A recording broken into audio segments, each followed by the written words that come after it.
The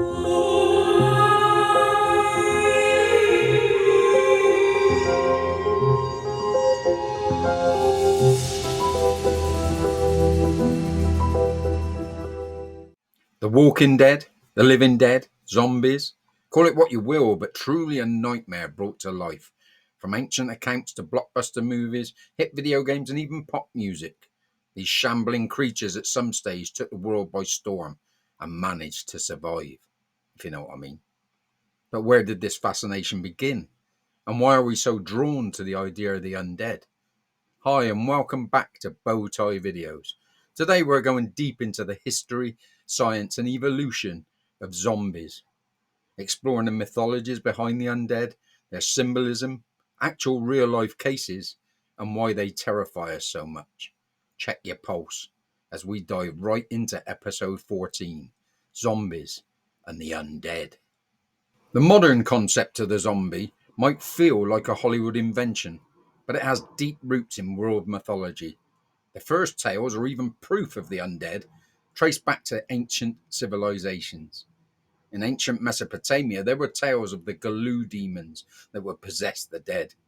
In Egyptian culture, they believed in the reanimation of bodies through magic with the Book of the Dead. But the most direct influence, then and nowadays, comes from Haitian voodoo. In Haitian voodoo, the zombie isn't a mindless monster like in modern media. It's a reanimated corpse, often brought back by a sorcerer or a witch doctor known as a bokor.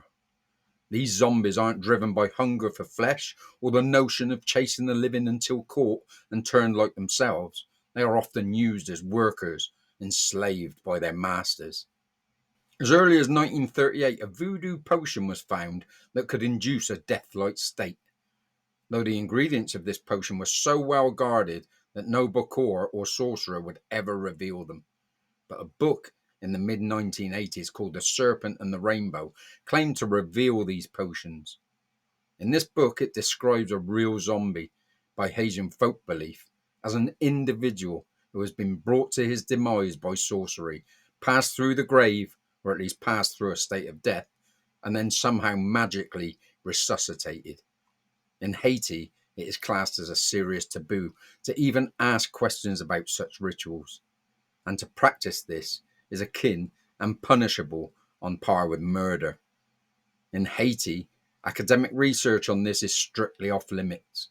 But is it practiced? In 1981, a man by the name of Clairvius Narcisse turned up at his home village, claiming that he'd been made a zombie. It was quickly established by investigators that 18 years previous, Narcisse had been pronounced dead at the local hospital, and his death had been witnessed and signed by two qualified doctors, one Haitian and one American. This was said to be the first medically verifiable case of a zombie. Clairvius had described how his dead body was exhumed after his funeral and burial. He actually remembers his funeral and even says that when they nailed the coffin down, one of the nails penetrated his cheek. He has a scar to prove it. He says he was given a paste by the bokor and subsequently, along with others, forced to work as a slave on a remote sugar plantation. It wasn't until the plantation owner was murdered and then the bokor died, thus was unable to keep up the paste dosage on Clairvius, that he slowly came out of his zombie state and was able to safely contact his family.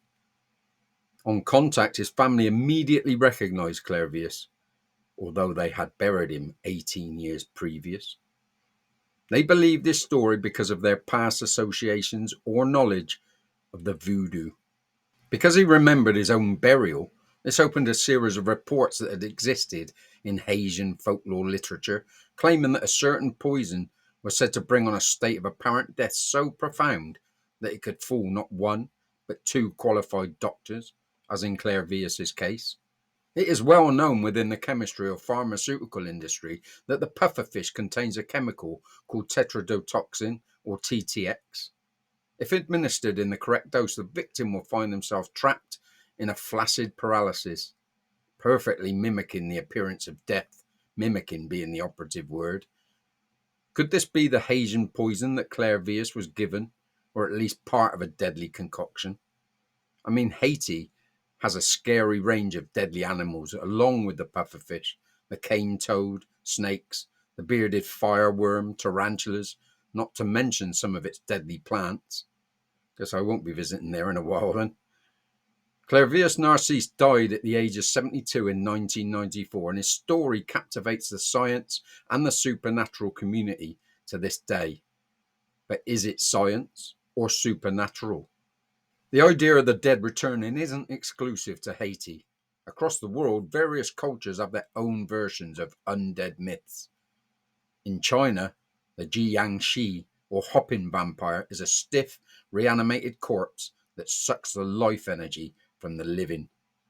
In medieval Europe, the revenant, an undead creature that rises from its grave simply to haunt the unexpected living. And in Norse mythology, the Drogra is a fearsome zombie-like monster that guards its loot and treasures. These stories of the undead, or the walking dead, served as cautionary tales which helped shape the foundation of what we now call zombies. While early zombie myths were born in folklore, the idea of the zombie first hit the big screen in the 1930s in the film White Zombie, which itself was based on the book The Magic Island. We saw a direct adaptation of Haitian voodoo mythology, with an evil voodoo master controlling the minds of his victims. Like a lot of early horror films, it stars Bela Lugosi and revolves around a plantation owner and a newly arrived couple, Neil and his fiancée Madeline, and how she is turned into a brain-dead zombie. Not a movie for the faint-hearted. But it wasn't until the late 60s, 1968 I think, when George A. Romero's Night of the Living Dead hit the box office and changed everything. Romero's Night of the Living Dead broke all the rules.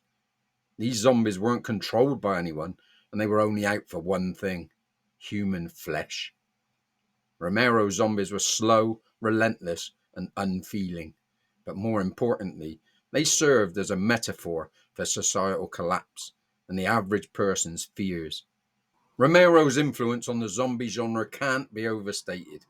He popularized the idea of the zombie apocalypse, and every modern zombie film, pop video, TV show, or even video game can trace its roots back to his work. In the 1980s and 90s, brought a new flavour of zombie. Films like The Return of the Living Dead introduced fast zombies, and comical spins on the genre started appearing. The zombie became a cultural icon in horror, reflecting societal fears of consumerism, science gone wrong, and a way to scare the wits out of folk.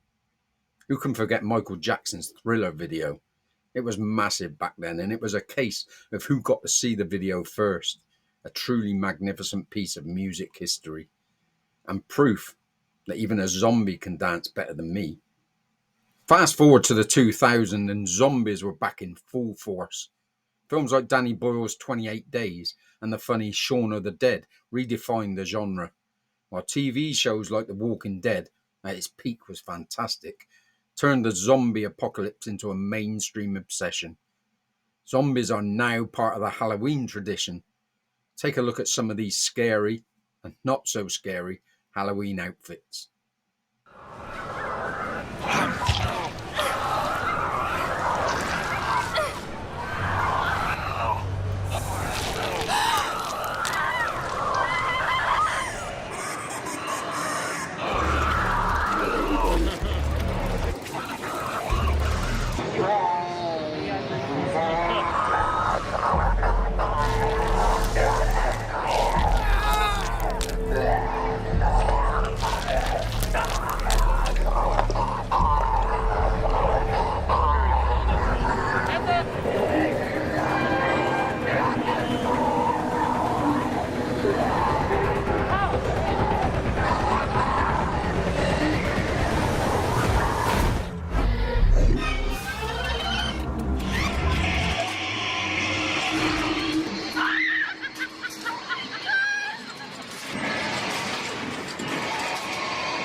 in reality, could zombies be real?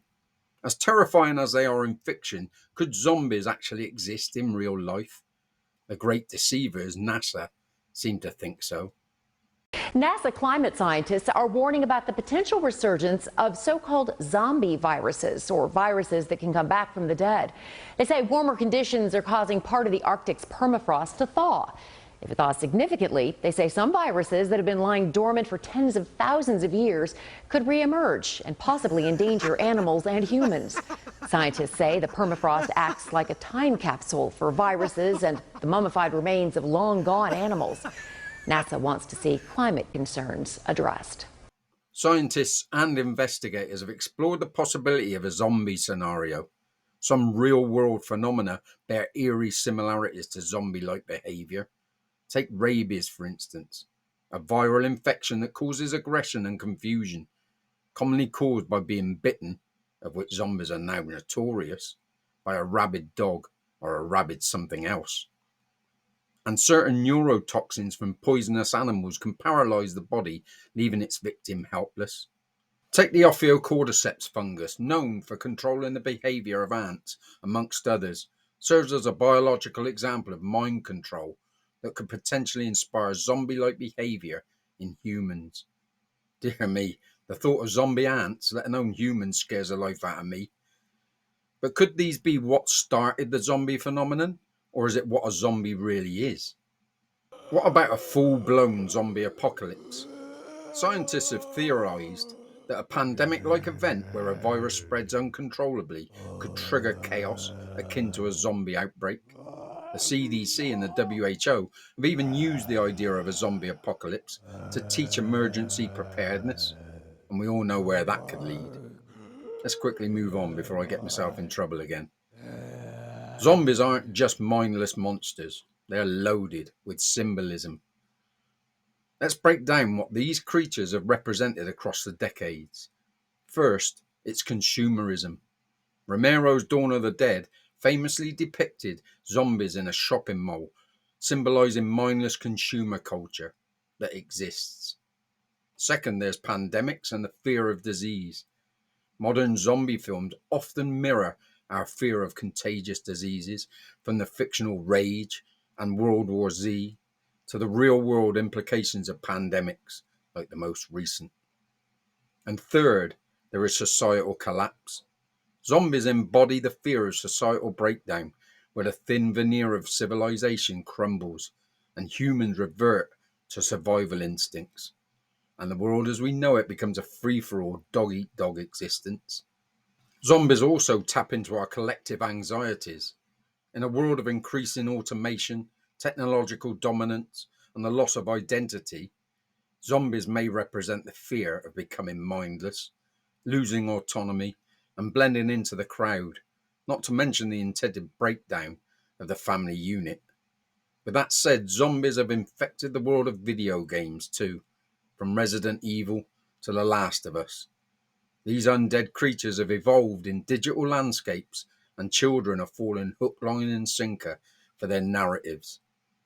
Games like Left 4 Dead, Dead Rising, and Dying Light allow players to immerse themselves in the post-apocalyptic chaoses, while franchises like Call of Duty have made zombies into a beloved multiplayer mode.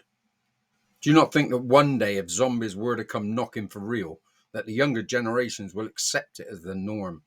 Scary thought, huh? And let's not forget about other media. Comics like Dead Island became massive hits, and books like the Darren Shan series Zombie turned the zombie apocalypse into a literary phenomenon. Zombies have been part of human culture for centuries, representing everything from our fear of death to our anxiety about the future. Whether you're terrified of the undead or fascinated by them, one thing's for sure: zombies are here to stay. But are they a real phenomenon like Claire Vias-Narcisse portrays? Is it just a matter of time before they are coming for all of us?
are we making it all up as we go along?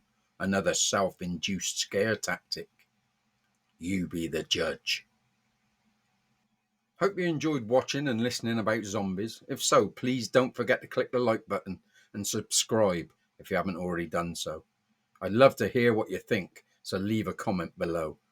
Alive or undead, I'll always answer. Also, scare the pants off the people you love by sharing this video to them. See what they think. Anyhow, until next time, stay together, stay aware, and stay awake. See you in the next video. Bye for now.